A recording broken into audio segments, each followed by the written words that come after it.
Yo, yo, yo, yo, yo, guys, it's the kid, it's the kid, it's the kid, it's the kid, it's the kid.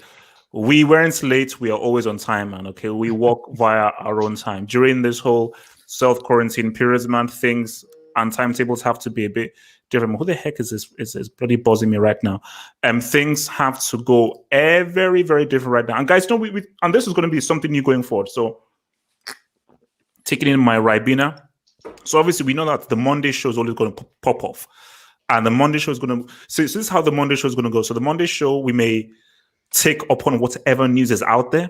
Maybe we'll think of a topic. And I think since people liked what we did, we'll do the same thing where Devo and Nix do the whole mystery team battle, where I give them a certain squad and they now have to pick from the squads and everything. And I'll tweak it away where it's basically...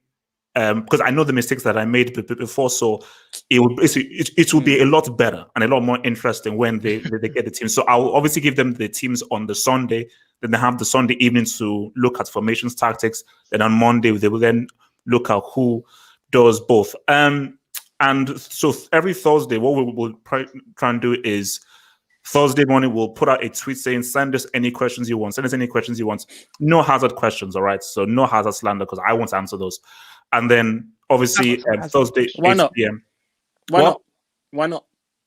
Because people are just haters, man. It's like they're not objective with your boy Zad. Okay, so if you can't recognize him as a tier one, you're a brick. So you sound like someone I know. Someone else who likes to call people haters just because they have a different opinion. Well, who? Terry Drifty. Drifty. You sound like Drifty right now. Oh. Look, I am a lover, not a fighter, man. I'm the good guy here. I am the good guy here. So look, so we sent on a tweet. Light skin with the light around it. No. Yeah, sure. Yo, look, man. So yeah, I'll get it better, man. So look, man. So you dark skinned dudes, man. Look, man. I'm moving on up, man. So yeah. You might end up I know this is off topic, but guys, who cares? Look, this is just a free for all. What's your thoughts on Drake's baby? It's Drake's baby, isn't it? It's throwback, isn't it? Throwback. And people, I don't understand why people are so. It's like they were. It surprised me when they see. It's like when they saw Megan's baby. And why is it? Oh, no, that child in full kente with a Nigerian filler with like, come on, he's mixed race. The baby's and the dad's white. Drake is mixed race and the mum is white. What are you expecting? Yeah. Do you know? Yeah. Come on. It's pretty obvious. Okay. No. But basically, my thing about this is that more black than Drake. No. See. Initially, it's shocking because you're like, whoa, that child is white. But then when you now say, oh, the child is 3/4 white, 1/4 black. So. But look, the initial thing, it's shocking. Look, that child looks like a white dude. So that's what I'm saying. Yeah, like his mom. Have you seen they got this? Yeah. It's exactly like his mom. So shout out to Drake and his child and his baby mama a porn star. That's what I heard. Ooh, okay, look, Lulu, easy. Stripper. Let's not go there. So we sent out a tweet. So the kids picked out the best questions that came out from the tweets. So when we take the tweet questions and answer them, dissect them, we will look at the live chat and also take some questions in from the live chat, pull some up and everything. And then, look, man, let's have some fun. This Thursday show is more loose rather than the more regimented, constructed show on Monday. So without further ado, let's pick out the first one. My God. Oh, I can read this. Okay. How do you rank gigs? Who should go first? Oh, actually, no, Nick should go last. Nick should go last. Okay. Nick should go last. This is going to be between you. Because he goes on a big... So because it's sort of like whenever you have like a rap record, like that's why Cannabis always went last. Whenever you have the guy who will go for ages, he always anchors the song. So Nix, you're going to anchor the song with your punchlines and all that crap. So let me kick things off. Look, I've always see for me, in my personal opinion, the best winger I've ever seen, personally for me, is Figo. That's just personally the best winger I've seen. But what I would say though is it's almost like a what if scenario. What if Giggs was English, or rather, what if Giggs was Italian, or what if he was Spanish, or what if he was German? Because again, he was amazing for United, and I just think just as a winger, with what a winger was supposed to do. Because remember, Giggs was at a point when inside forwards didn't exist. These were the days of 4-4-2s and 4-5-1s, where as a winger, your thing is walk the channel, cross the ball. Yeah, you can actually score, but no, you're there to serve the striker, and you're there just to walk the width of the wing, and your primary thing is stretch the play, put in crosses, stretch the play, put in the crosses, and occasionally make that diagonal run to try and offer in a goal. And in terms of that, Giggs was extremely good at that, because he had great balance, amazing balance on the ball. He was a very good crosser of the ball. And what people have to give him is he was able to, when he lost his speed and so forth, he was still able to now increase his intelligence. So the issue with the whole, why it's difficult to rank Giggs, because I believe if Giggs played for a better country, like let's say an Italy or a Spain, I think he'd be far more revered. Because you put Giggs, let's say, in that Spain team where I think Joaquin was on the right wing and he had Giggs on the left wing. Or you put Giggs in the Italian team where Camoranesi was on the right wing and he'd be on the left wing. I mean, boom. So I would say that people that don't give him credit probably didn't really watch that much of him, maybe too young. And I think what holds him back is the very fact that, because the argument is that look, he was at United in their heyday, but I still feel the whole thing of him being at Wales sort of holds him back, because people were like, well, what did he do at a World Cup or at the Euros and so forth? So yeah, I think Giggs is undoubtedly a Premier League legend, undoubtedly. I think a lot of people just remember him towards the end of his career rather than what he was like when he first burst onto the scene, because he took the league by storm when he came through, and he was before your Beckhams, before your Nevilles, before all of those guys, and he was the star that came through Man United, and he was kind of influential in United becoming a major force in the Premier League, because when he first came into the squad, Arsenal and Liverpool were the top dogs. Man United were in the doldrums. They were just coming out of a funk under Alex Ferguson, and he kind of carried the baton along with people like Cantona and Mark Hughes and people like that. But he came through at an age where it wasn't very often you had a player come through at that age at such a big club and make such an impact. And to do it for the amount of time that he did it against everyone, because, he done it in big games. He done it in rivalries against Man City. He scored goals against Liverpool. All the big games, he done it all. And then, as you said, throughout his career, when he got a bit older and the pace kind of went, he changed his game. He showed his football IQ. He went into central midfield. And I think a lot of people look at what he done off the pitch, and that kind of tarnishes his reputation a little bit. It does for me. Do you know what I mean? Because that's cold. That is cold. That is worse than what John Terry did. Definitely. Easily. But for what he did on the pitch, I think he's one of the greats. I do think sometimes people might, because the thing with Ryan Giggs, he was never really that skillful. Ryan Giggs is one of the best players I've ever seen to body feint in terms of, he doesn't have to, that goal he scored against us, which I still can't watch to this day. I've seen it once in my life. Bro, I saw it live with my brother. Yeah, Crazy. I've only seen it once. I didn't watch a replay, nothing. I've only seen that goal once all the way through. I refuse to watch it because no one kicked him down. Take the red card. Let's go penalties. I don't understand. But that goal, if you watch it, he doesn't touch the ball more than twice in that whole move, and he beat 4 players. He beat 4 players that touched the ball twice. It's an amazing bit of skill. To like the body feints, I think obviously people like Messi are better at it, but Giggs was one of the first people I saw who could do that repeatedly and fool a player every time. But other than that, he wasn't the most skillful. He weren't doing step overs. He weren't doing all sorts of flashy skills and that. It was just get down, get the ball in the box, one of the best crosses of the ball. He was getting on the end of things. I think he's a Premier League great, and I think I rank him highly. The only thing is I don't think he would stand out if you put him against the likes of a Ronaldo or,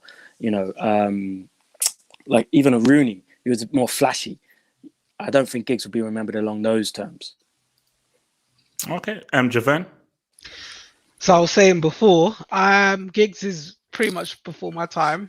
And before you guys say, whoa, what are you talking about? I only recently got into football. And when I say recently, 2000 and I'd say 2009. So I didn't see much of the gigs that you guys saw. I just heard of him. I heard about a lot of football players. I wasn't really into football, but then I got into it. So don't get on to me. I remember when he first come out and everyone was trying to say he was black. You remember that? when Giggs first come out. Yeah. I think his dad's like his got dad is black in mixed him. race. And everyone was like, yeah, Giggs is black. Well, yeah, I remember that. Listen, and it's funny you say that because in my household, if I wanted to get a player's name on the back of my shirt, like my mom, it had to be a black player, had to. And my mom wouldn't even let me, would never buy me a shirt anyway. So it would be someone else there, but she wouldn't let me wear it unless it had a black player's name or my own name. One of the two. I've got a York, I've got Cole, and I was clutching for Giggs. I was clutching. And I heard that his dad was black, and then it was like, oh no, his dad is mixed race, so he's actually like 3/4. So I'm like, listen, brother Giggs, in it, brother Ryan, Brother Giggs. Look at the curly hair, the hair on the chest. He ain't Turkish. He must be black. I said he ain't Turkish. No, listen, Giggs is actually my all-time favorite Man United player. Over Scholes. Yeah. I'm not saying he's the best, but he is your favorite. My favorite, all time. The guy is an absolute legend, and if we talk about off field, then it's a completely different matter. But I don't know him personally. I don't know his brother personally, so I don't have a personal attachment to the situation. You did it wrong. I ain't gonna kill you when I see you. Very wrong. Very wrong. You ain't done me. Yeah, you ain't. Everyone in there is adult, and it ain't my business. But you did it wrong. You did. But that I'm not gonna base my assessment on that. The guy, as Devo said, he burst onto the scene in 1990 maybe. Yeah. Young. Yeah, was it the whole class of 92, isn't it? No, he's before. So he was before the class of 92. Before that. He was 1990. They burst onto the scene 96. He was all playing for the first team in 1990, I'm sure it was. So I think it was the first season, or 91, the first season before the Premier League actually started. And he went right through until 2004. So this was before Kanchelskis and Poboski? 2003. Yeah. We're definitely around. I think, we signed Giggs and Lee Sharp and them, man. Yeah. So he went from 1990 right through to 2014. Sorry. So Moyes' first season. Of course, he became he was a caretaker coach for a few games at the end of the season. The guy he for me was never the best player in the world, the best winger in the world at any one time, but to remain that consistent. And to be fair, he did have a dip in the mid 2000s where it was like, where does Giggs fit in now? Because he ain't got the pace that he used to have. What can he offer to the team? And then he showed what he could offer by moving to the central midfield. So he couldn't be labelled as like a pace merchant or anything like that, because he showed he had the intelligence to play in that central midfield role, and he did it brilliantly. I remember an assist that he got against Chelsea in the Champions League. It might not have been an assist actually, or I think it might be the pass before. And it was a brilliant, kind of long ball to the flank, and I think it was passed in by Rooney or whatever. I can't remember, but I was like, this guy is dictating play from the midfield in the Champions League, from being a speedy winger. How often does that happen? How many wingers turn into the central midfield playmakers? It doesn't happen very, very often. The guy's absolutely legend, and he's got the moments in it. He's got those memorable moments that a lot of world-class players have. The FA Cup semi-final, of course, that goal against Arsenal. He actually got an assist, the assist for Teddy Sheringham's goal in the cup final against Bayern. And yeah, for me, all-time legend, all-time great. So just to say to guys, we're going to go through. What I would say, sorry, he got an award, a PFA award in 2009, I think it was, for Player of the Season. Undeserved. He didn't deserve it for the season. But he got it because he was Giggs. Yeah. He was actually important for us that season. Don't get it wrong, but he wasn't the best player. But because it was easy, it's like Giggs can't. This guy, remember at the time, he was like he's the only person to score in every Premier League season. Yeah. Like Giggs might retire soon, and he hasn't even won a PFA award. All right, he was decent this season. Let's give it to him. It was a pity award, but yeah, but maybe that season he was just talking the hardest. I had to get it in. Okay, so listen, just to say to guys, we will take super chats after we've done the Twitter questions. So don't worry, if you send me super chats, I've got them all logged in, so I will go back to them and we will do them after we've done the Twitter questions. So Twitter questions first, and I will get to your super chats afterwards, man. So don't worry, I will not forget them. All right, so next on the agenda. Sorry, quickly, Messi. Messi was never a winger, by the way. He was always an inside forward. He always played off the right, and now he moved. Messi was never a winger. What the heck? He was never. Wait, who said that? Oh, Wesley. Bro, Wesley, man, what the heck? Anyway, so look, this is a two-part question. I can't read the username through my sunshade, so I'm just going to just read the question. It's at Richie1, by the way. At Richie1. At Richie1. I will trust devil's eyes.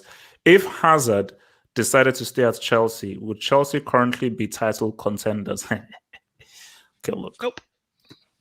Actually, no. I will let Joven go first. Actually, Nope. Yeah, You don't even have to think twice. It's no. Nope. It's no. I agree. why not? He's world class. Bruv, have you seen the rest of the team? I mean, where are you in the league, third? Joven, just say your piece so I can respond, man. Say your piece, man. I've said that there's nothing more to say. Like Hazard, if Hazard was there, we would not be title contenders. Have you seen Liverpool? Even though this season is pretty much written off, who knows if it'll continue. And the only reason why we're so far up there, I've said this before, is because everyone else is doing poorly. We wouldn't be past Leicester if Hazard was still there. We were still scoring goals. We're still playing good football. Scoring it's just goals. our defense. I mean, realistically, It's our defense. In order to be title contenders, realistically, you have to finish with over 90 points in this day and age. When you look at Man City and Liverpool, and you think Hazard, who was there last season, is going to bring that amount of extra points to a team that's worse? I don't think so. Chelsea were never going to be title contenders. They could have Hazard and Messi. It weren't going to happen. You have to be realistic. Liverpool and City were clear. And look at what Liverpool have done this season. You think just because Hazard's there, Chelsea are going to be able to be what?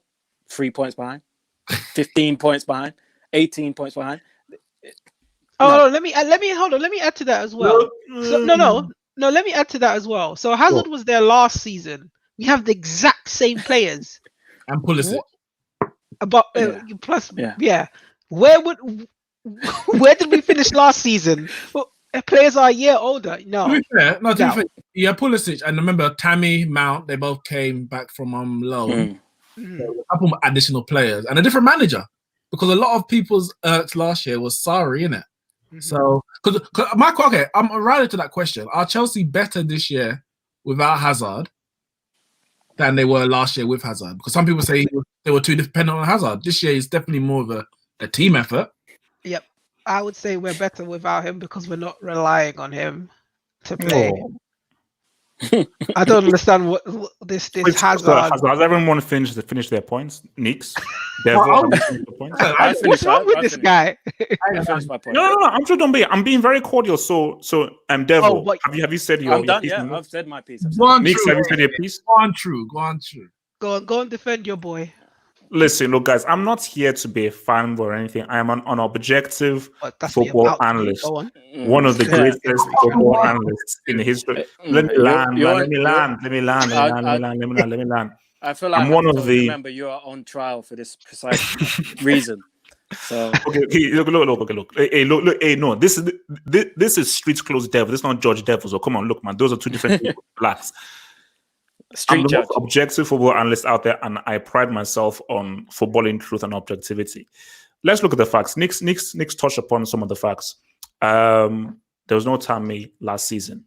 arguably one of the most interesting strikers out there in the world. Interesting. So, hey, man, let me land, Yo, let me oh land, no. let me land, please let me land. Happy you were interested. I wasn't sure what you were gonna win. Let's keep giving him the rope to hang himself. Go on. Damn. So first of all, so last season, Hazard wasn't assisting Tammy Abraham, one of the highest football IQ strikers out there in the Premier League. Also, he wasn't playing under Lampard, who would have been the perfect manager above him. If defensively Chelsea are a wreck, so I think that would have been their undoing.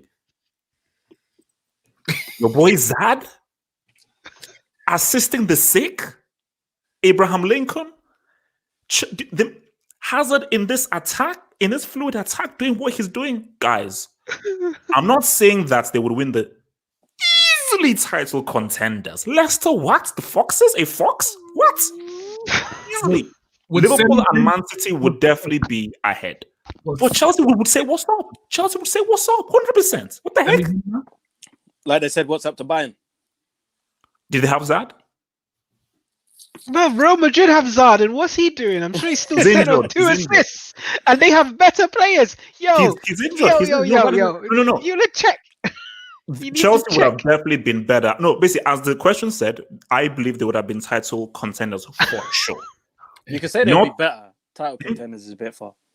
Someone in the chat said Morata's an interesting striker, but we move. Mm-hmm. Hey, look, Morata. No. All right, so next question.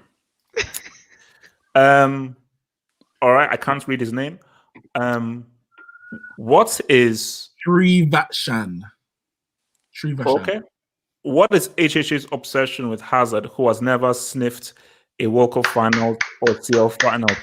All he talks is about balling in a World Cup semi, which is amazing, by the way. He was bloody amazing in that semi. That's not which he ultimately lost, and the Tin Pot Cup Europa.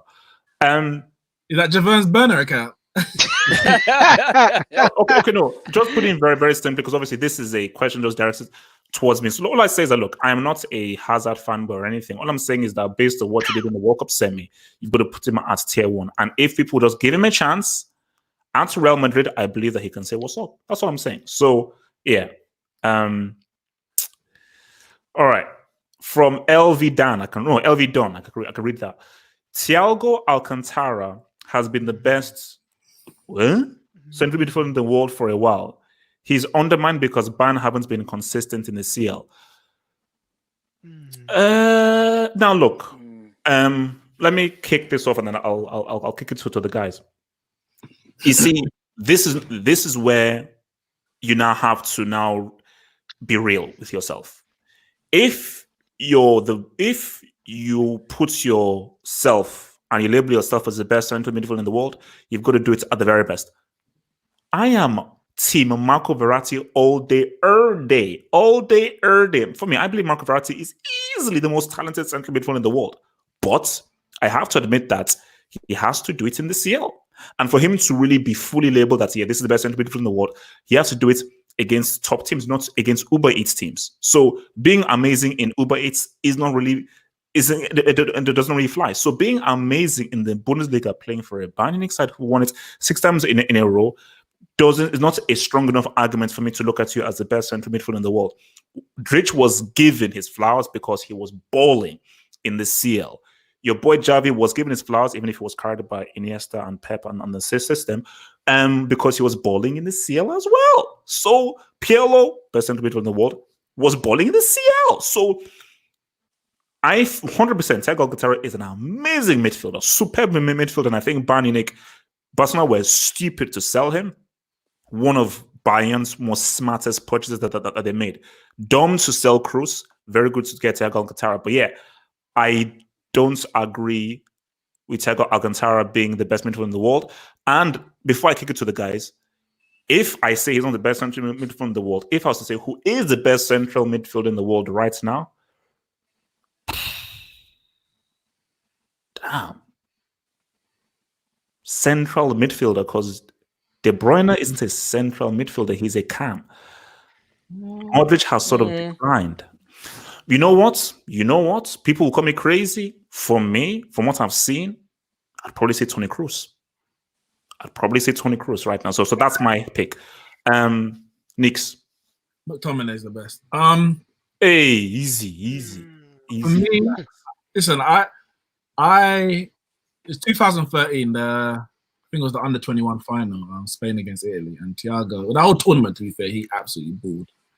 In the final, I think he got a hat trick in the final or something. I can't remember. But he was brilliant, absolutely brilliant. And I was like, this guy's too good to stay at Barcelona, because at the time, Barcelona had Xavi, Iniesta, and if I'm correct, they had Fabregas at the time as well. And it was like, where does he get into this team? Like, for me, he's good enough to play for Barcelona, but is he better than Xavi, Iniesta, or Fabregas at that time?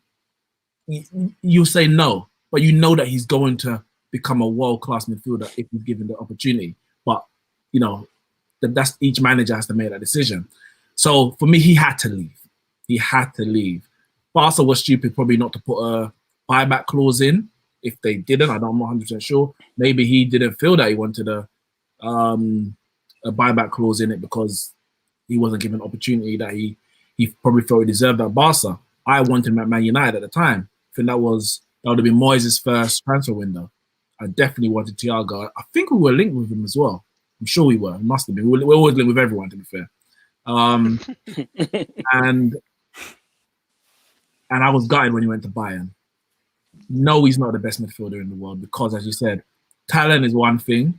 And the reality is, when you're at this level, you're supposed to have talent, isn't it? That's how you're at this level. Many players have talent. But for me, it's about what you do, especially when you're 28 years old. You're not 20, you're not 21, you're not even 23.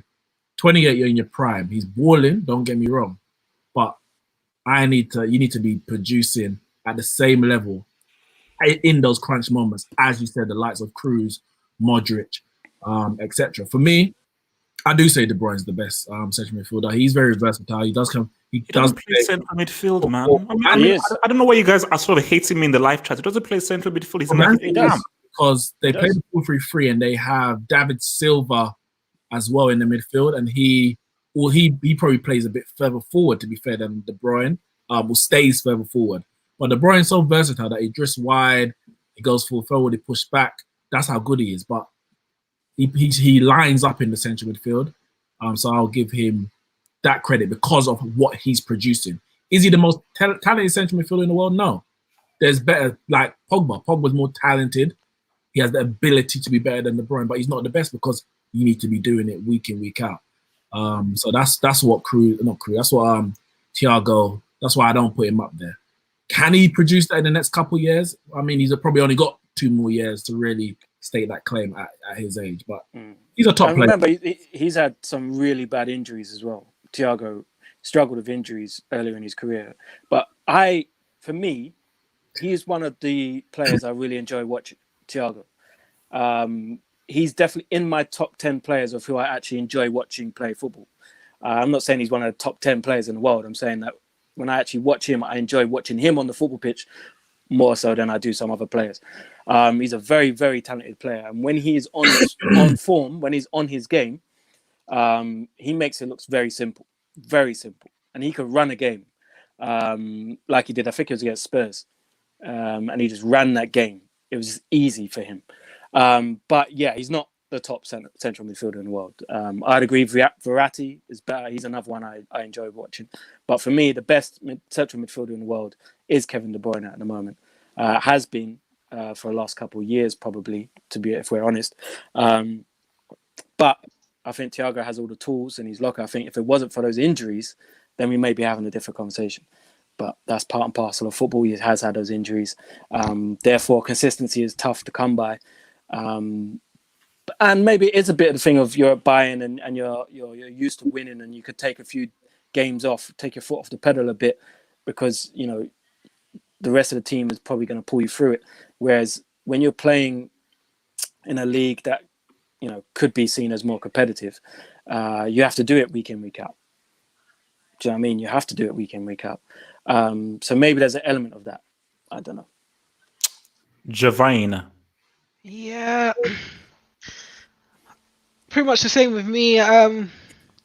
So when Neeks, let's go back to what Neeks said. That time when he was playing. Jivan, are you in the bat cave? It's quite dark in our room. Are you in the bat cave?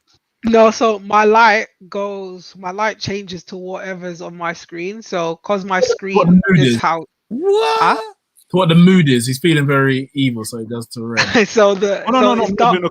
It looks like one of these private rooms in a strip joints, you know. So that's It does, it does. No, it changes. So whenever I Gonna go make to a it rain, different bro. page, so like for instance, I'll show you. If I go to something different, it will change colors depending on what screen I'm on, and because everyone's different colors, it just changes. So that's why it's changing colors. So yeah, pretty much what Nick said. He when he was back in Barcelona, and obviously there was some good people ahead of him. They're not gonna just drop him. He had talent, and he was very. It's a tough one. I wouldn't say he's the best in the world. I don't agree with that. What that person has said. It's a tough one. For me, De Bruyne definitely is probably the best right now. I do hear your argument with Verratti, but once again, has he bossed it at the highest levels? I don't know.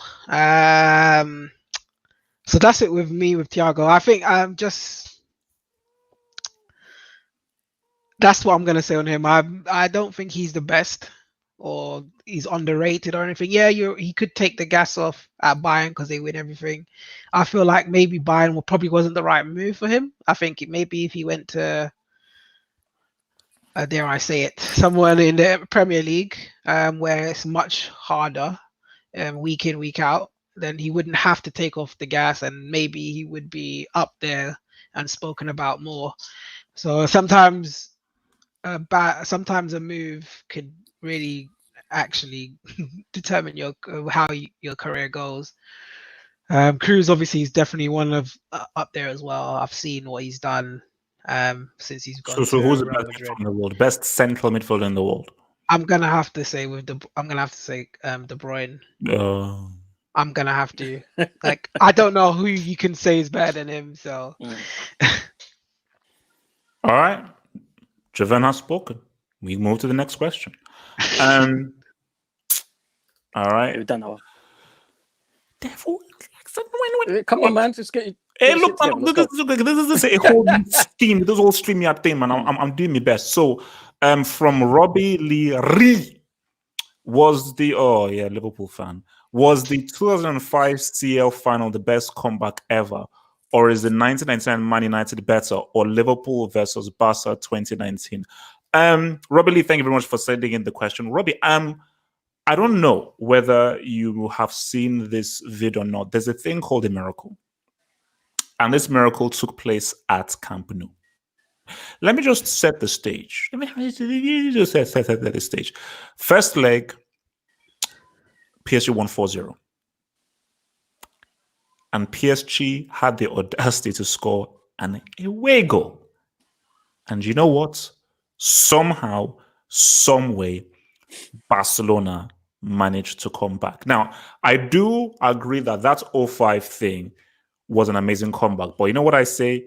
I don't want to hear any trash about that AC Milan team. Don't you dare call that a great team. Because you can't speak. Hey, easy. Yeah, I know what they're going to say. I'd never talk to me about Inter Milan 2010.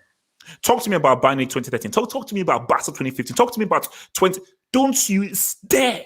You are something else. You are something else. Audacity. No, I have to How can you be a great team and give me a 3-0 lead? What? They are not. I don't care who's on the pitch. I don't care. They are not a great team. That same team won the Champions League 2 years prior and 2 years later. Who cares? How can they not be a great team? Wait. How can you say who cares when all you ever do is how many goals in the Champions League final? Yep. How many Champions League? Yep. So now who cares who wins the Champions League? No. Wow. You're stitching yourself up. No, Devil, here's my thing. You're stitching yourself up. Yeah, keep giving him the rope. Keep giving him the rope to hang himself. The very fact that I don't care how many CLs you won, that is such a disgraceful, embarrassing, downright disrespectful blemish on your record. How are you up 3-0? You're up a lubrication in a final, and you somehow conspire to lose?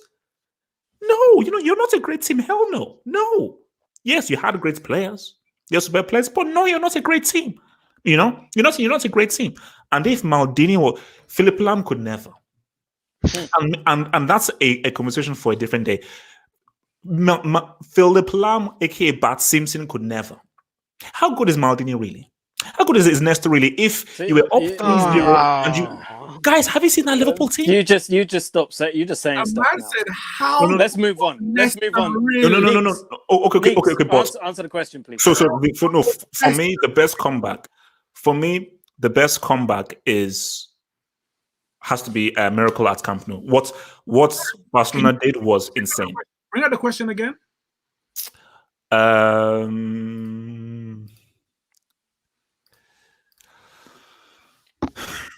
Was the 05 CL final the best comeback ever, or is it 1999 Man United better, or Liverpool versus Barca 2019? So he's just talking about I'm assuming he's only meaning Champions League because all of those games were in. Yeah, Champions League. Okay. Champions League for sure. You see. My thing is that yes, you can definitely put it to shout for the United thing, but it's for me. I don't think the comeback was as kind of epic based on the kind of because it was a 1-0 deficit. The Liverpool Barca, now that was a very good one, but then again, it's like they had literally the whole of the 90 minutes to really come back from it. The Barcelona thing was the very fact that PSG scored an away goal, and within the space of I think it was 10 minutes, so they had a 10-minute period to score 3 goals. So they have to score 3 goals in 10 minutes period, which is insane. So for me, that comeback is easily that. I think if we're looking at those 3 games, first and foremost, out of the 3, I would say I would put Liverpool's 2005 at the top. To come back from 3-0 down in a Champions League final, in any game is brilliant. In a Champions League final, where you're completely dominated for 110 minutes, barring a 10-minute spell in the second half, and then you win on penalties. Not only is it dramatic when you win it on penalties, to even come back against that side, and when you look at it man for man, that Liverpool team had no right to come back in that game, let alone go and win the trophy. So I would say that is the best because it's about the moments as well. Or the best out of those 3. If we're looking at it out, in a vacuum, so it's not linked to what's at the end of it, then the Barcelona 6-1. And the reason why the Barcelona won, because as you said, because they scored the away goal and then they had to score 3 in 10 minutes, or they scored 3 in 10 minutes. That was dramatic. The Liverpool 4-0 against Barca, it was a very, very good result, but there wasn't a last-minute goal. That's one thing. A last-minute goal is always dramatic. Barca that had chances to score after Liverpool scored their 4th, and it kind of just built up. You got one, and then I think it dragged. I think the second one came maybe after half time, and it had these moments. The Ajax Tottenham, for example, for me was better than the Liverpool Barca. Of course, the quality of opposition is different, but in terms of what you're watching, the impact, the drama, of that moment, the Lucas Moura just bang, bang, bang out of nowhere. That it creeped. The Liverpool one kind of crept up on you. The Man United 99 was bang, bang. All of a sudden, Bayern lost the final. Lucas Moura, bang, bang. Before Ajax is out. So I'll definitely put those ahead of the Liverpool 2019. But that 6-1 was something special, man. It was. I hated it. Yeah, I hated it. Yeah, I hated it as well. I didn't like watching that. But you know what? I'm gonna say the Liverpool 2005 was the greatest comeback for me. The PSG Barcelona one. PSG are renowned bottlers. Emery was the manager and he's a bum. Whereas you look at that AC Milan side of 2005 and it's star-studied from top to bottom, even a manager, do you know what I mean? But the Liverpool Barca one, I would say, I'd put Tottenham above that, and definitely the Man United one, because we have to remember as well, Man United and Tottenham, both of them were getting battered basically for 90 minutes, especially Man United. Man United got battered in that final. Hold on. You look Nick, Nick, No, I need to say, United listen, stole that game. I'm not gonna lie. Bayern Munich I'm not gonna lie. completely destroyed them for 90 I'm not minutes. gonna lie. Before, if this wasn't happening today at this moment, I would have agreed. But I've just literally watched. I've just finished the full 90 minutes. It's on the Man United app right now. Full 90 minutes of that match, and we didn't get bad. We actually didn't get bad. Okay, but you were the worst side. No. Bayern Munich were clearly the better side. Like was United it- had was chances, but you could not see how United were going to score. Basically, Didn't when Schmeichel Sheringham and make Solskjaer came a on, big save? when Sheringham and Solskjaer came on, we had chances. Not as good as Bayern, because Bayern hit the post and the crossbar. Yeah. But battered. Not like Spurs wasn't even in the game. They didn't even have a chance. But please carry on. Sorry. Yeah, no. So that was my point. Was that those two games I'd put above the Barca Liverpool one, because as you said, Liverpool had 90 minutes.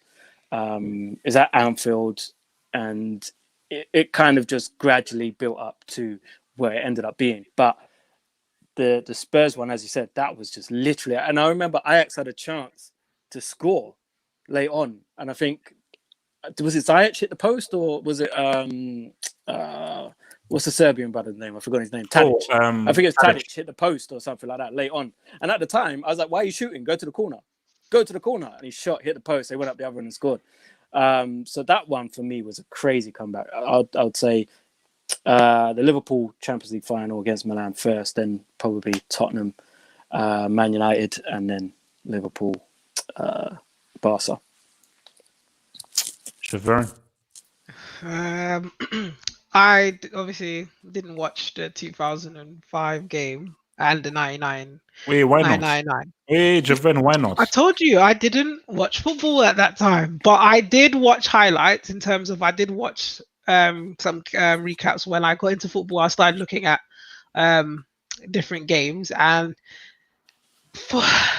because I lived it, I would say the one that I've witnessed with my eyes would have to be the Liverpool Barca one. I cannot say the PSG Barca one, because PSG I don't know, man. They bottle it, and they had Emery there at the time, and it's just that just seals it for me. But I'm not gonna take it away. To score those goals in that space of time is amazing, so I can't take that away from them. But for me, I would say the Liverpool one, because they were out of it. Their team wasn't the best from what I've read at the time. And obviously that AC Milan team, people speak volumes about them. I don't know how you can say they were bad. I don't know why. You seem to just have this thing. Anyway, he likes to be different.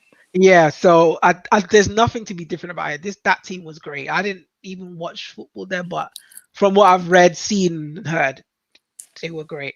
So I would have to say that's probably one of the best comebacks ever. But for me, the ones that I've seen, it'll have to be that Liverpool one. Like, they were out. They were out. They were out, and they went on to win it. So I'm sorry. No, it's just they were gone. Like that was it. Like everyone's like, yeah, Liverpool's out. There's no way they're gonna. Dembele should have made it now.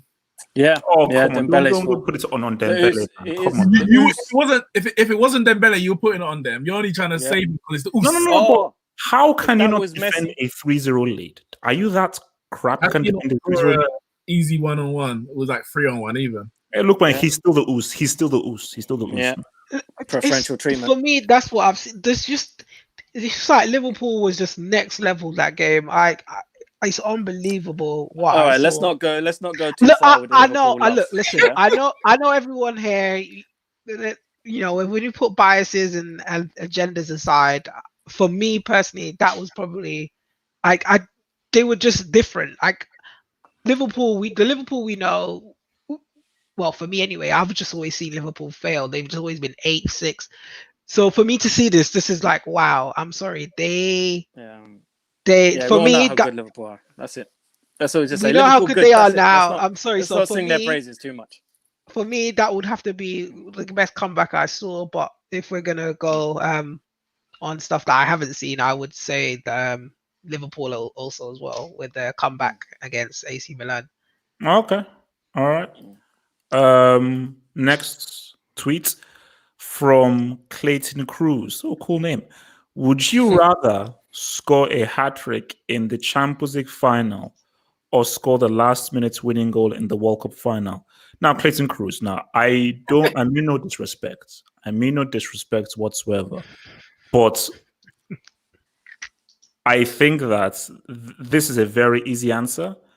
And if you're dumb enough or you're as much of a loser to answer the question the wrong way, then I feel sorry for you. Then you're pretty much clueless in the head. Scoring a last-minute World Cup winning goal is greater than anything you can do in football. So I know people will say, bring up how many CLs that those international flops have won, like Cristiano and Messi. Fine. No one will remember those losers because they've never done it in the greatest competition of all time. So to answer your question, Clayton Cruz, and I thank you for sending this in, Champions League final hat-trick is cool. The World Cup trumps all. If you can't do it in the World Cup, get out of my sight. Devil, which would you pick? World Cup final, easily. Easily World Cup final. Scoring the winner for your country. You know what I mean? Scoring the winner for your country in the World Cup final has to be the best feeling as a professional athlete, even if it's not football. Do you know what I mean? If you play rugby and you get the winning drop goal or the ring, look at Johnny Wilkinson. Do you know what I mean? That guy was a legend. I don't know nothing else that guy did, but he was everywhere. Johnny Wilkinson. Do you know what I mean? So see what I'm saying? So it's got to be that. It's got to be. As much as I would love to, banging a hat-trick for Arsenal in the Champions League final, I don't think it would mean nowhere near as much as if I banged the last-minute winner for my country. Do you know what I mean? That goes down in history. Do you know what I mean? I mean, look at my man, Roger Hurst. Man, before that, he hardly got in the team. Jeff Hurst? Jeff Hurst, sorry. I've got Roger Moore and Jeff Hurst mixed up. Jeff Hurst, he wasn't no big boy. I always grew up thinking he was a big boy striker because the amount of times I heard about him. But he weren't no big boy striker. He wasn't even supposed to be in the first team. I think there was an injury. Was it Greaves? Jimmy Greaves was injured. And Jimmy Greaves was a bad boy striker. But Jeff Hurst come in, bang the hat-trick, and he's the hero. You don't hear about no one else. You know what I mean? And he scored that goal in those goals in the World Cup final. And I grew up thinking he was top striker in the world because of that. And daddy. Do you know what I mean? That goes to show how much it means. Which country would you represent then, Devil? But you know what? I would love to say that I would play for Jamaica, but I've only been there once when I was 7 years old. My family are from there, which is great. But me, I was born in Lewisham. My parents were born in Lewisham. All my cousins were born in Lewisham. I feel like an Englishman, so I would play for England. It's funny because I saw there was a tweet. Marcus Rashford was doing, I think, Q&A with was it BR? What's the correct name? Bleacher Report. And there's a question I think it asked: what would he rather win, the Champions League with Man United or win the World Cup with England or something like that? And he goes, win the World Cup with England. And I quote tweeted, I was like, that's the right answer. Like, I don't support England, I support Man United. I love Marcus Rashford, but I said that's the right answer. It wouldn't make me happy, but if he said he'd rather win with Man United in England, I start questioning why you even play for England. When you represent your country, that should be, as you said, in any sport, that should be the highest height that you can reach in any sport. And I think, we're World Cup winning goal, whether it's in the last minute or the first minute. It isn't even a goal in the World Cup final in a 4-0 victory. Say you get the third goal in a 4-0 victory. For me, that's still greater than winning, than scoring a hat-trick in the Champions League. The World Cup comes around once every 4 years. You might not even be in it next 4 years, depending on who you play for. You don't know. That might be your only chance. Champions League is every season. You get the right transfer, you're in it every year. You play for Bayern Munich, you're in it every year.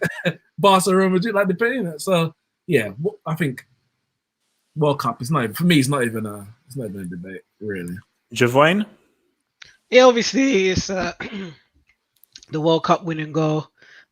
No doubt about it. But I'll just have to bring back to something you said about how people would forget Ronaldo and Messi. Come on, Javine, let's stick to the question, man. No, but I answered it. Because these fanboys are on my ass.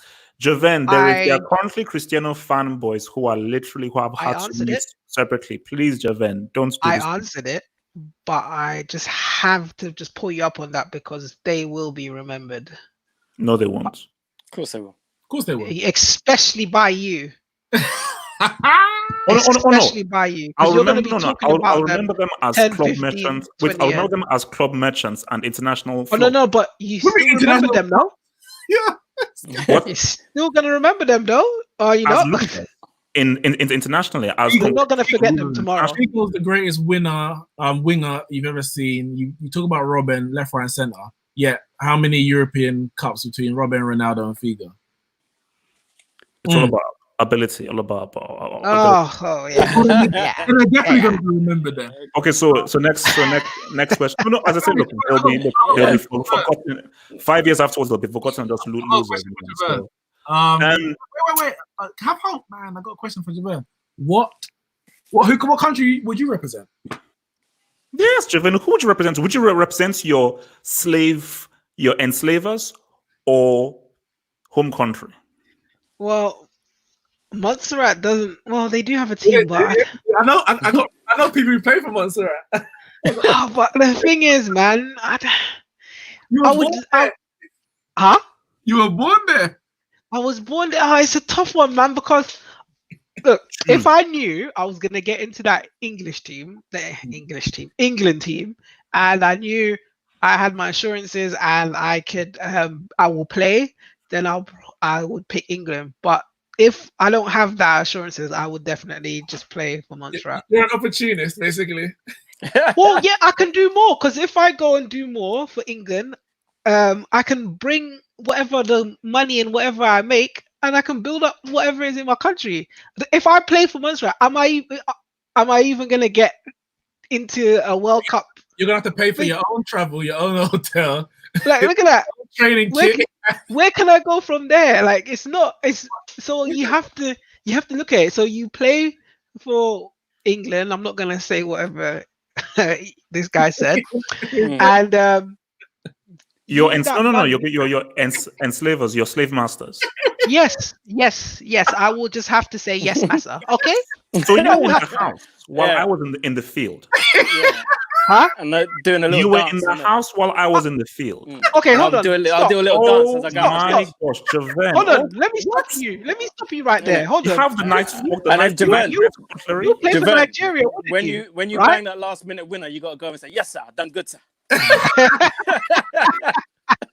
You said Hold on. Where, while I'm out you pick there Nigeria, wouldn't being you? whipped. Hold on. Wait. Stop. And Would you, everything. You're And the they'll one change who's whipping me. You're doing the whipping towards me. hold on. Toby.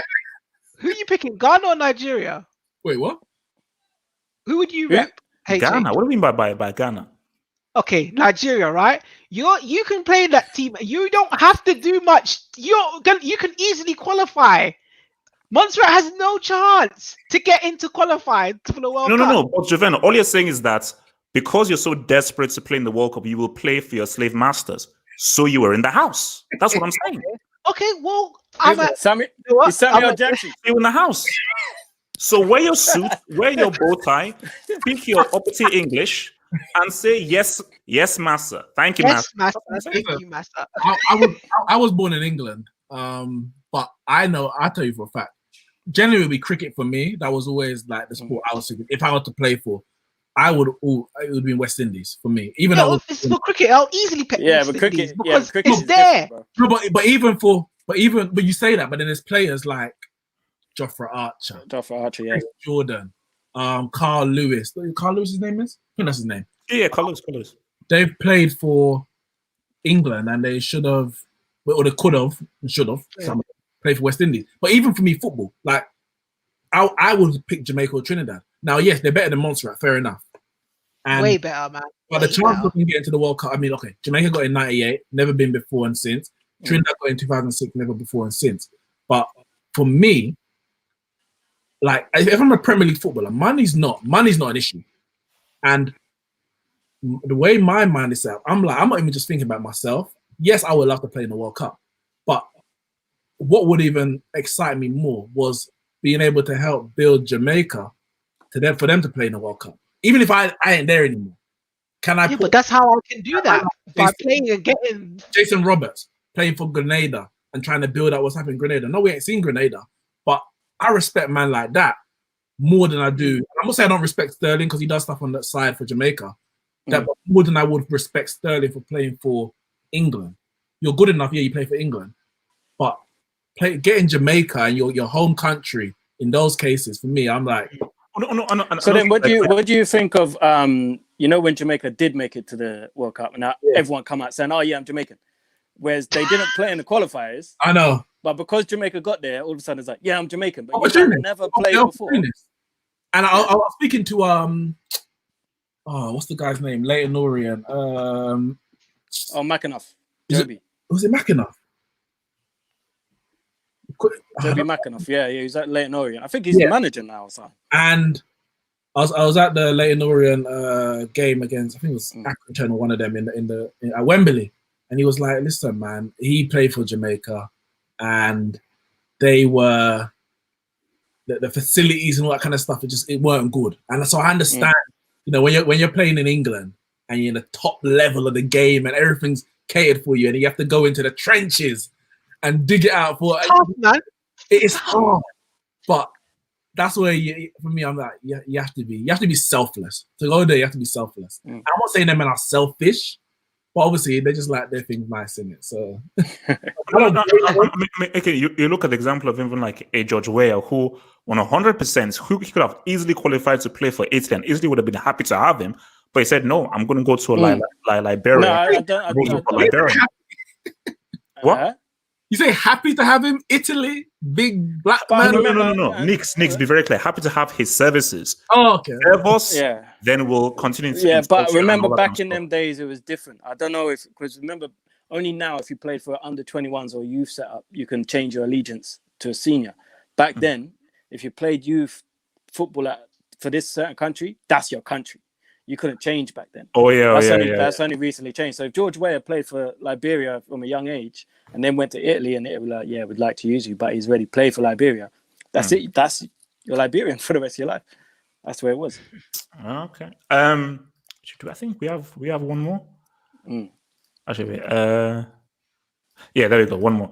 So from Jorge Eves, name any two players that have never played with each other's club and internationally that you would have loved seeing play with each other. Name any two players that have never. Bring that back up. You know what? I'm going to say it right now because I was just watching some clips today. R9 and Okocha.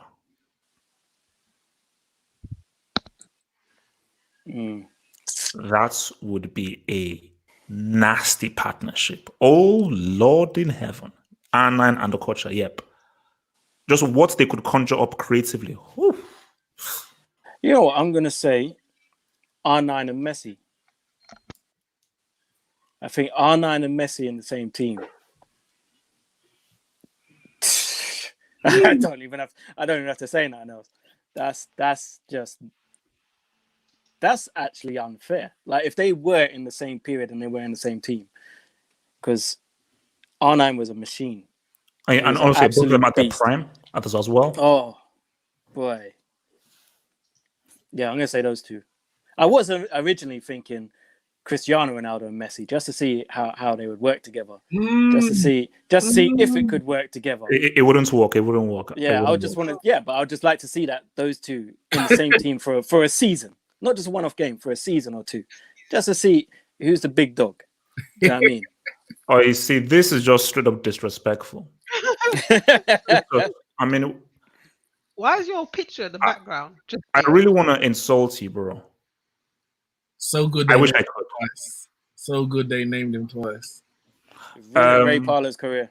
Javan. Javan. I'm just gonna say straight what came to my head. Devo said it first. Messi and Ronaldo. The reason why I say that is because they are the best players right now. One and two. Well, they are the best players. No one's better than them right now. in the game. No, wait. Javan, you have to we have to be clear here. Cristiano. Because when he said Ronaldo, I thought he meant R9. Sorry. CR7 And Messi. What? and Messi. I would love to see them Javan, together this is because in history. Javan, we're talking about in the history of the game. In the history of the game. Okay, Pele and Maradona. Is that better for you? No, Javan, I want you to pick two. I'm trying to, but you're trying to make the question that you can't pick two guys currently right now. What the heck? You're just Why telling This me is the what history of the game. you're asking me to pick something that you want me to pick. No, I'm asking you to make a proper pick. You I picking am. Cristiano and Messi totally negates the point of the question. No, it doesn't. Okay, why would you want Cristiano and Messi? Because they are the two greatest players right now. Oh. There's no one better than both of them right now. I'll wait. Neymar. Neymar is probably on their level.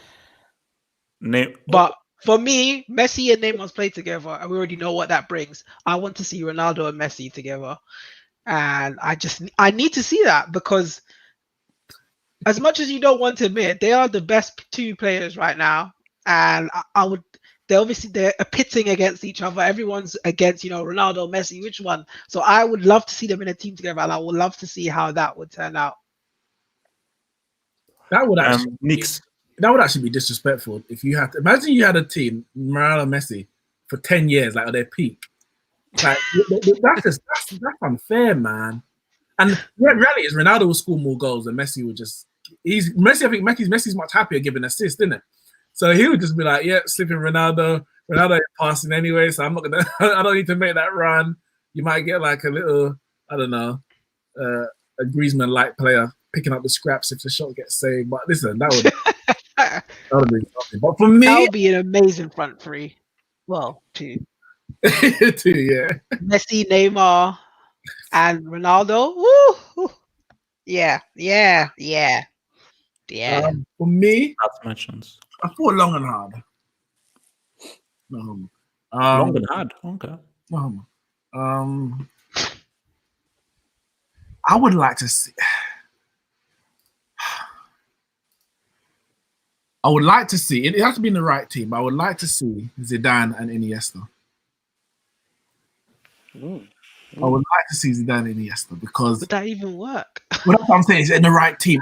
It can work because Iniesta is so versatile. He has played on the left, and of course he can play in midfield. But I would want to see who the game. I think who takes the game by the scruff of the neck. Now Zidane will probably end up dropping deeper because I think he can maybe do that better than Iniesta, maybe. But then in Zidane's prime, he was up there. He was Cam. He was behind the striker. I would just love to see them. The reason why I would love to see them because when you actually look at the careers of the two, they're not too dissimilar in terms of what they've actually achieved at this level. Champions Leagues, World Cup winning goals. Iniesta hasn't won a Ballon d'Or. Zidane, I'm sure Zidane must have won a Ballon d'Or. Yeah, of course it did. Yeah. And Iniesta for me, if he wasn't in the Messi and Ronaldo era of football, he would have won a Ballon d'Or for me without a shadow of a doubt. He's been key in like 2 Champions League final wins, 2009 and 2011. Euro 2012, best player of the tournament. I would love to see this on the pitch together because I think they're just so good on the ball. And I would say, for me, the 2 best central midfielders I've seen in the last, since Zidane started playing football. My lifetime. So Pirlo never existed. He did, but he's just not better than Iniesta and Zidane. I think Pirlo is a different type of midfielder to Iniesta, so you can't really put them in the same category. True. I understand what you're saying. True. Okay, so guys, last 10 minutes or so, send in your questions. I will answer your Don't forget questions. Forget about the super super chat. chat. Yeah. That's what I'm going to now. So, from JDip Bose, who said, "Where do you rank Ribery and Robben?" Now, let me first start with Ribery. Ribery is a quality winger. Quality winger, you know, and I love Ribery, you know. And I would say, look, man, people need to put some respect on Ribery's name because that guy was extremely consistent and he was robbed off a Ballon d'Or in 2013 that was stolen from him by Cristiano and his fanboys. As far as wingers go, I mean, I think, you know, you would just, because remember, Ribery was like throwback traditional winger. I would still put Figo ahead of him. I'd put Giggs ahead of him. Finidi George was very underrated as well. You could argue top 6, top 7, maybe, for Ribery. Argent. Now, some of you sad people would like to say, oh, what about World Cup 2010 and everything? First of all, I think Spain were actually doping for that World Cup, but that's a report for another day. Robben's greed and single-mindedness is unrivaled. Unrivaled. That goal he scored against Man United is one of the greatest goals of all time, technically. Relax. For me, I would say Robben is a 1-in-1. So I'm not even going to rank Robben. He's unrankable because there's no one like him that exists. Whereas people rely on systems, Robben takes it by the scruff of the neck. Robben is who you want to send into the fire. He doesn't care about anybody. Other players are like, oh, who do I pass to? Oh, Robben's like, no, give me the ball. I'm going straight. So Robben is unranked. He is in a special category by himself. Although he did get showed up at Chelsea by Damien Duff. But let's not go there. For me, Ribery and you know, I always call him Robbery. I'm just used to putting him as a player. Ribery, you know what? It took me a long time to see just how good he was. I think for a long time I thought he was overrated. It wasn't until a good few years into his Bayern stint when I was like, actually, you know what? This guy is serious. This guy's a serious baller. Because was it Marseille he came through? Didn't he go to Turkey or Greece or something, played a season there and then went to... Did he play for Real? I think he went to Madrid. Yeah. Real, I'm just making this up. Ribery. Yeah, no. There. Ribery never played for Real. No? Robben did. Did he go straight from Greece to Bayern? Yeah, I don't think he played for Real. Yeah, sorry. Yeah, he went to Bayern. But yeah, it was a good few years that he was at Bayern before I realised just how good Ribery was. And Ribery was good. I think his legacy kind of hurts him because, again, he had a few attitude problems earlier in his career. I think kind of held him back for a bit. So whereas a player of his talent should have been just ripping it up from a young age, playing for big clubs from then, he took a roundabout way to get to Bayern. And then you start to see just how good he was. Iron Robben, I hate Iron Robben. He terrorized us. Wait, what? No, I hate him. I'm an Arsenal fan. If you was an Arsenal fan, you'd hate him too. Because every time he played Bayern, man scored the exact same goal. Every time he played them. And Robben was one of those ballers where literally he would tell you, I remember Drifty saying when we did a video a long time ago, Robben would tell you where he's going to put it. He'd be like, keeper, I'm going there. That's where I'm going. I'm going to cut inside. I'm going to go in that corner. And they couldn't stop him. Every time he would cut in, left foot, bang. And you just knew as soon as he got the ball on that side, you're like, he's going to cut inside, he's going to curl it top corner. And the defender never, ever showed him down the wing. They would try, and he would just cut inside and do what he's doing. It's like, I don't care what you're doing. I know what I need to do. He was a terrorist of a winger. He was a terrorist. He was a terrorist. He was a terrorist. Because he would just do what he wanted to do. He was top player. And I don't know why. Maybe it's because, he got found diving, and he used to have all those theatrics. Maybe that takes away from when people are thinking of the best wingers. But for me, he's definitely in there. He's definitely in the top 3. Definitely. Javan? It's going to have to be Robben for me. Ribery. Yeah, Robben, sorry. No, I've got nothing more to say. It has to be Robben, man. You have a lot to say, and we're waiting. So Keep Just- talking. just- Keep talking. The guy's just the best, man. The way he'll run down the wing, cut in, shoot. Like he will always do that. You know he's doing it, and you still can't stop him. And if you try to stop him, he'll just cut back out and cut back in and score. He's just oh man, you just can't beat that guy, man. He's probably one of the best ever for me. Sorry, so it's gonna have to be Robben for me. I think Knicks. Robben's one of my favorite players. Like he, as everyone says, isn't it? You knew what he was gonna do, but you couldn't stop him. Your only hope was that the shot wasn't top bins and the keeper had a shot because the shot was coming. And as like Ben said, if he's cutting and then he can't find the gap, he'll go out and come back again. He ain't passing it. Like forget all of that. Just stand on ceremony. He was so good. He's a flat track bully that would never get bullied. It's that one trick pony, but it always works. Funny, but when your trick's that good, you don't need another one. You really don't. If you can find out the trick how to stop it, then cool. But you can't. But the thing is, why he was so good at actually cutting in, because he actually could go down the outside. He was that quick. He could go past you when you're right, and then cut back on his left foot when you're not there. And it's like, yeah, okay. Do we show him down the right where there's still space for him to cut back, or do we just keep him on the left? And defenders didn't know what to do. That's right. They didn't know what to do because he was that good. Much like Devo with Ribery, for years I was saying, listen, you lot are rating Ribery too high. Yeah, he's good. He's playing at Bayern Munich, but what is he really doing? He's playing for France, but is he the real Dandagan? Really? Yeah, we know he's got the skills, he's got the ability, but man need to see. And 2013, he showed the world that I can do this for the whole season. Goals, assists, big games. He got the assist for Robben, wasn't it? The back heel. Against Dortmund. Against Dortmund.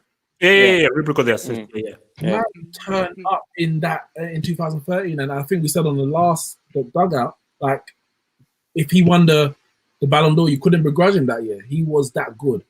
But I'll have to put Robben above him. Okay, let's just roll through some other super chats from Footy Wizard. Cagliarella's G versus Slovakia was insane. Guys, do you remember that goal? No. Was that the one where he chipped the keeper? Yeah. Basically, they had to pretty much, I think they had to get a certain result. I think they won the game 3-2, but they had to win it 4-2. And it was the final game of the group stage in the 2010 World Cup, and Cagliarella had the ball out of the area and chipped the keeper. It's just that because Italy went out, people forget the goal. One of the craziest goals I've ever seen in my life. He's a gunman, Hold on, he was top scorer last season. He still top scorer last season. Yeah, he's clear middle-aged, and he's still banging. I rate. All right, so another super chat here from Footy Wizard again. Bale or Robben? Bale for me. Sorry, say that again. No. He says Bale or Robben, and he says Bale. Oh. No, I'll say Robben over the course of his career. I have Bale in terms of clutches. I respect Bale a lot. I've got to go Robben, bro. I have to go Robben, but peak Bale was a beast. Yeah, you know what? Especially what he did in that Tottenham season. Yeah. By himself. Yep. If I was a defender and you asked me who would I prefer to play against, Bale or Robben, I'd say Bale, Oh, for sure, yeah. You know why? Because if Bale beat you, he would beat you, and you just say, "Boy, look at him! I can't do none of that." But Robben, he's doing the same thing every time. So why don't you stop him? I can't stop him. Yeah, Robben is more annoying. Bale just be like, look, but he's just going to kick the ball past you and run past you. You can't run as fast as him. No one's going to stop him. No one. But Robben will make you look silly without even making it look hard. Do you know what I mean? It's like you should be able to stop him, and it makes you look bad that you can't. Yeah. So I prefer to play against Bale. Okay. Super chats here from Yasser Sayed. Thank you for super chats. I believe Xavi was God in disguise, teaching the people how to pass a football. Dude had 30 assists in a season. HH, you hate life and need therapy. Well, That's harsh. I would say that I think you saying I hate life is a bit. Yeah, it is a bit harsh. And therapy, well, that's for another stream. But in response to your question, though, look, I have all the respect in the world for Xavi, and I think he's definitely one of the best midfielders of all time. But I just feel that he was system reliant, and I think actually, wait, Devo, were you on this Twitter thread as well when we were talking about Xavi and Pirlo? And I think Nick's made a very interesting point, that's dynamism. I just feel like Pirlo was more dynamic than a Xavi. Was as good as Xavi was, Pirlo could pretty much take over an entire game, and his passing range was more exponential than I believe Xavi was. And look, people say, "Oh well, what if you saw Xavi?" And we're like, "Look, I was watching Nigeria, Italy. I remember this was in Craven Cottage, like friendly before the World Cup. So first half, Pirlo was on the bench because they were trying different things. Okay, Nigeria were doing pretty well. Literally watching Pirlo come on in the second half and just see how he changed the entire context of the game. 70-yard pass, 40-yard pass, 30-yard pass, 40-yard pass. He would get the ball, drill it 30, 40 yards to the other wing. I'm like, this is just because Pirlo was just a guy who played in his own entire world. In his own entire world. So that's why for me, I've got it right. So what do you guys think on this? So what was the actual super chat? Something about him having 30 assists in the season, yeah? Yeah. Which is insane. That's insane. Which season was that? Was that the one where Messi just said, "You know what, I'm going to bang 60 goals this season"? I think it was 2012. Because you have to look at those assists and see how many of those assists were actually assists. You know what I mean? Like, if you gave the ball to Messi, then he beat 6 man and put it bottom corner. That shouldn't count. Nothing more. You know what I mean? Nothing more. Count. It's like I'm so happy you said that, because again, sure, I will go back to you. Yeah, when not people taking anything away assists, from Xavi though. No, because you see, when people look at assists, you realize that if I give a guy a 2-yard pass, square pass, and he dribbles past 5 guys, puts it in the top corner, I get the assist. Mm-hmm.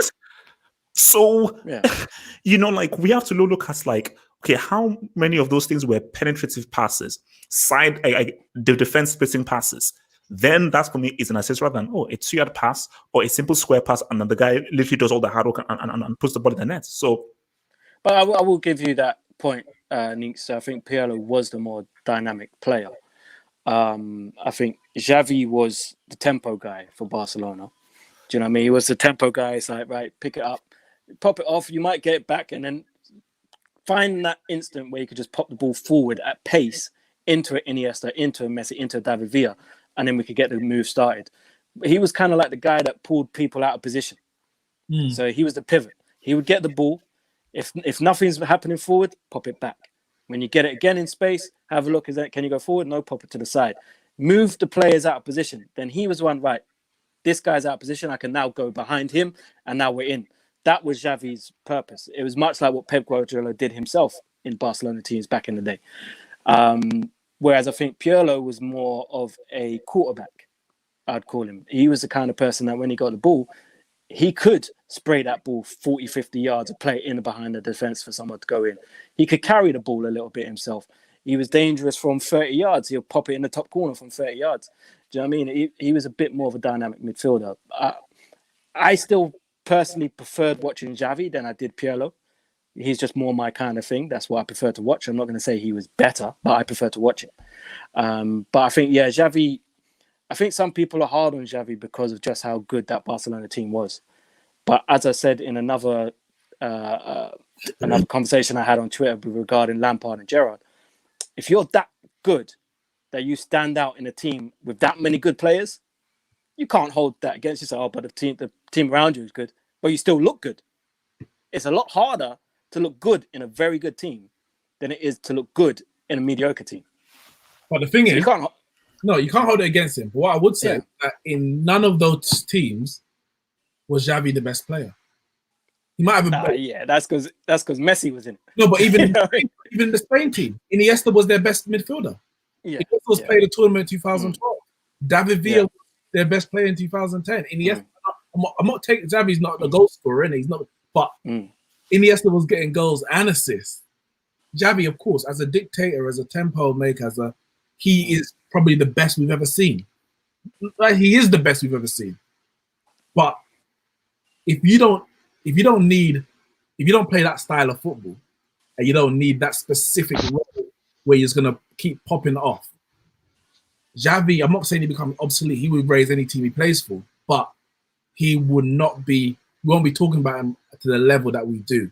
I think Pirlo, regardless of the team, the tactics, the strategy, arguably the formation, I think he would stand out more so than a Xavi. Now, that doesn't take away from Xavi, because being worse than Pirlo, I'm saying worse, not being as good as Pirlo, don't mean you're a bad player, because there's not many players who has been as good as him anyway. Yeah, for me, Xavi's a world class legend, absolute legend. You know, it's good that he was in such a good team, because you want to see those world class players, you know, awarded with trophies come the end of their career. Javan? Once again, I can't comment on this. Oh, by the way, Xavi's 30 assist season was I didn't because I didn't watch Barcelona when I first got into it. I was just only watching Chelsea. Okay. All right, let me I can't go there. So from JD Boss, thank you for the super chat. Can Neymar get into the elite category of GOATs? Yes. Yes. Yeah.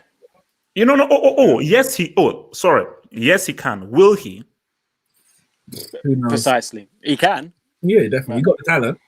Mm. His international record is so good. It's ridiculous, yeah. All he has to do is win one trophy, and you're talking about him there, because the numbers are there already. But you need trophies at the end of that. How far off is he of being Brazil's all-time top goal scorer? Maybe... I don't think it's that far, is it? Maybe 10, 15 goals? All right. There you go. Once you've done that, then you're in there. So from Footy Wizard says that Xavi scored more goals than Pirlo. 7. Okay. 77. Like, okay, he scored more. Okay, okay, fine. What was that last super chat? He said Xavi scored more goals than Pirlo. Okay. Yeah, I mean. Right, so, thank you. Again, from Footy Wizard, thank you. Super chat says that Zico was the best goal scoring midfielder, 500 plus Gs.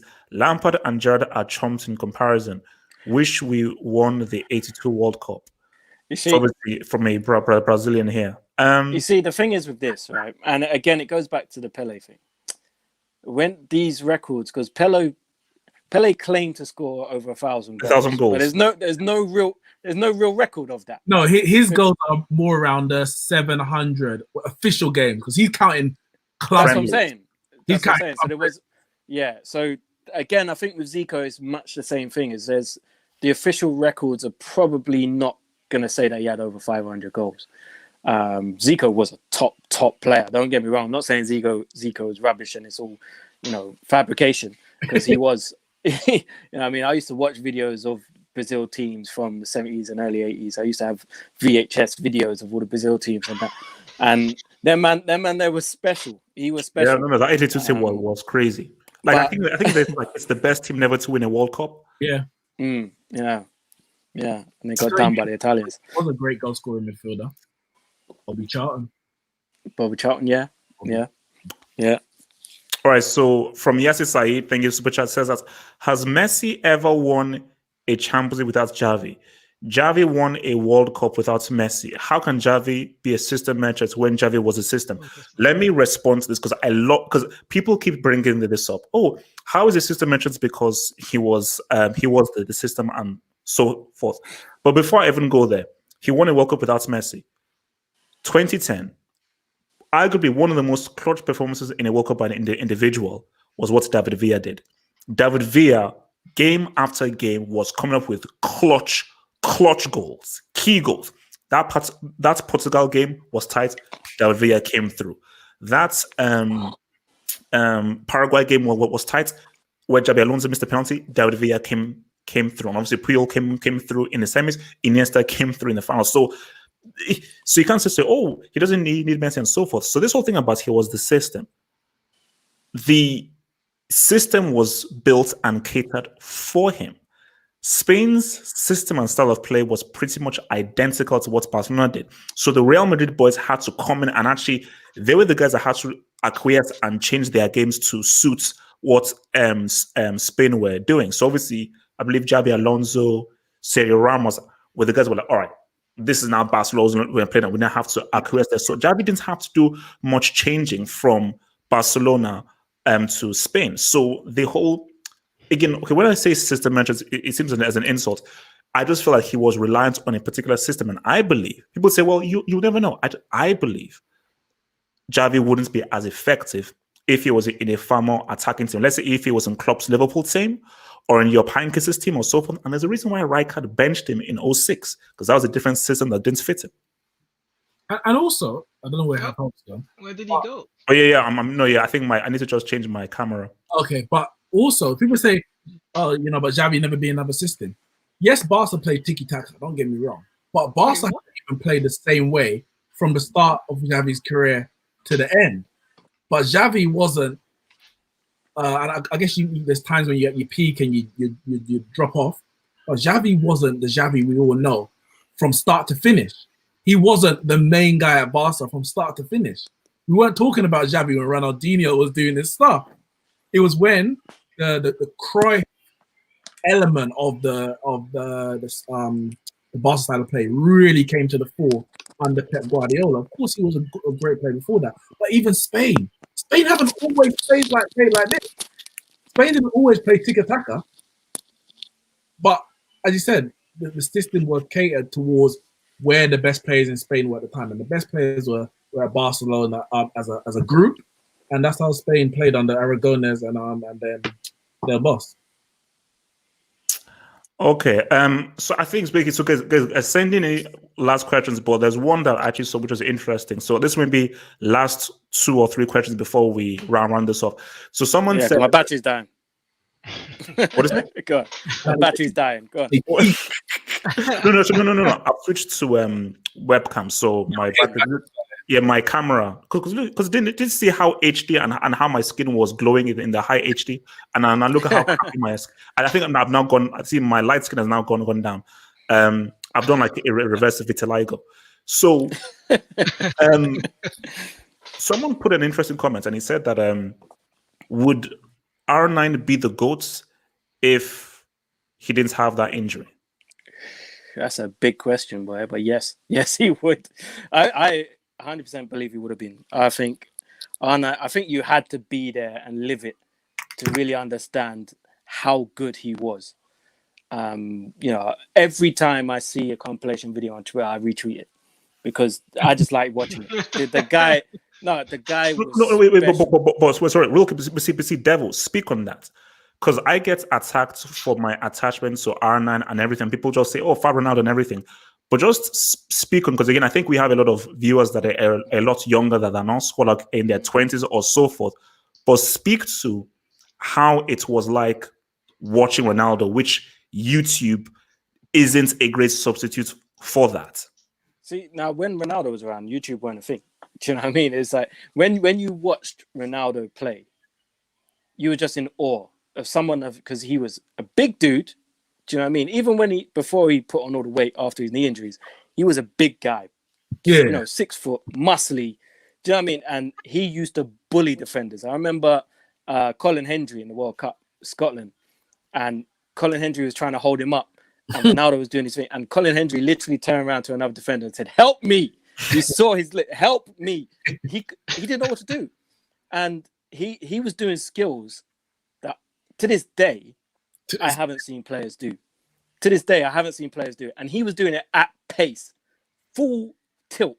Usually, you have to slow down to do certain things. This man was going full tilt. Players were literally. I remember back then when he was playing in Serie A and all that. These men were killers. They were taking your ankles or your kneecaps or whatever. They were real killers playing in Serie A back then. And he was bouncing off players. They were trying to kick him. He was like, "Nah, man, go away." Bouncing off them, twisting man up. I think he scored the most one-on-one goals I've ever seen. This man was unflappable. If he was one-on-one with the keeper, it's a goal. He used to go around. He's going around him and he's making him look stupid. He's scoring. Yeah. Unbelievable player. Unbelievable. I always retweet them on Twitter because I want the younger generation who didn't get to see him. I want them to see him. I want them to understand. Like, even for me, like as a 98, I was 7 years old, and that World Cup, I remember it, but it's not clear. It's not clear. So even some things, I'm like, I didn't watch that, because obviously we were watching the highlights on Channel 4 and them kind of thing there. So there's certain things that you just didn't see. But even when you look at like the UEFA Cup final against Lazio. That was in 98? I think 97. It might have been 97, I think. I used to remember that UEFA Cup was a big competition because you only had like 16 odd teams in the Champions League. So half of Europe, half of the best teams in Europe were actually in the UEFA Cup. Not like now where you just got all the dregs from Kazakhstan and Armenia, you know, in the Europa League. That was a proper competition. Listen, those injuries, it's impossible to say. Well, not impossible, but it's hard to say, because you see someone like Ronaldinho, who's so talented as he was, he didn't have the injuries and his career fell off. You don't know. But what I can say, if his peak was like no other. So the question is, like, if he had maintained the peak, we you know, no one was like him that I had seen while he was fit. That's all I can say. No, I mean, for me, I just say, like, if without the injury, 100%, I believe he would have been the GOAT. And I think it's one of those things where, like, it is hard to describe what it was like watching him. Like, YouTube just doesn't do it justice, because for me, it was literally like watching a superhero. Because I remember, because this is when I used to go to church. So on Sunday, because we used to, because remember the show with him, I forgot the name of the guy, the football James Richardson. every Sunday. Yeah, James Richardson, who I actually met, and I said, "Oh my gosh, you are like one of my idols when I was growing up." So literally every time after church, I used to race from church, hopefully to try and catch the Sunday league game that always used to be played. And I remember there was one game, I think it was Inter against AC Milan. I swear to you, as God is my witness, every time Ronaldo had the ball, I swear the pitch used to shake. It felt like the whole pitch was shaking, and defenders just used to back off, because literally it was like if you were watching like Ultra Instinct Goku, 100%. It was like literally Ultra Instinct Goku. So it was different, bro. It was different. All right, so maybe we'll take this last one and then we'll be out of here. From Armchair Critic. Oh, thank you for ignoring me. Devil and the Knicks. Hash. Where do you rank Lionel Messi and Cristiano all time? Let me go first. You know, this question annoys me. You know, it annoys me because if you say Messi and Ronaldo are the best of all time, everyone's going, oh, but Maradona did this and Pele did this and I just feel like it's a pointless question, which no matter what you answer, you're going to be wrong. But for me personally, I've never seen two players at the top of their game for such a long time. So for me, that makes them the best. Because do you know how hard it is to be at the very top of your game for 5 years, 6 years, 7 years? These guys have been doing it for close to 15 years, non-stop. The very best. From the moment Lionel Messi hit 17 to up till now, he's been the very best in the world. That's unprecedented. You don't do that. Do you know what I mean? That just doesn't happen. So for me, I rank them both as the best two to ever play the game. Listen, I can't disagree with them. I have a different opinion, but he's not wrong. He's not wrong, because we've mentioned plenty of players even on this stream alone, and if you speak to other people, they'll mention other great players who have come: Batistuta, Cannavaro, even Christian Vieri, Figo's been mentioned. There's so many players that you can mention as great, world-class players. But as Devo said, how many of them have done it for 10, 15 years? Most of them, Ronaldinho, 5-year spells where you say, best player in the world, win a Ballon d'Or, great best player in their league, that kind of thing. That being said, where would I rank them? I rank them top 5 of all time. I would put, as I said I think the last one, Zidane for me is number 1 because I saw him. I can actually reel off games and moments and how it impacted me when I actually watched him on the pitch. The Pele and Maradona, I respect what they done. I didn't watch them properly. Let's be honest. When Maradona won the World Cup at 86, I was, what they say, a speckle in my dad's eye, maybe. But I respect what they've done. So I would put Zidane at number 1 because I watched him. Pele, then Maradona. And Ronaldo and Messi can fight out for 4 and 5. I don't really care. I don't even have that discussion anymore. When they retire, maybe we can have it, but it's really pointless. I think them two are they're just all-time greats. All right. Well, guys, that is all from the Football Dugout fam. Remember, guys, in the link below, which I'll put there, don't worry, just chill. I'll put the link in the description box. Hit us. You can follow your boy Nix. You can follow your boy Devil because Javen is too cool. He isn't on social media. And also, there will also be a link to our Patreon page. So we have contents right now on the Patreon page where we all did a combined 11. So if you want to just come in, support us, support the content, support what we're all about and everything as we try and give you the best content out there with a blend of humor and informaciones, support us by becoming a Patreon for the Football Dugout, and we will be able to reward you with good, nice, interesting content on that Patreon page. Link in the description box below. Any final words, my lovely children? Stay safe, stay at home. Wash your hand. Yeah. Wash your balls as well. Yeah. And protect Even if they're hairy, wash them. If your friends ask you to meet, you should say no. What if your friend has $1 million that they're willing to give you? You still don't meet? They can wire it to you. Just who knows? I want it in cash. All right, guys. Peace out. Stay true. We're out. Peace. Safe.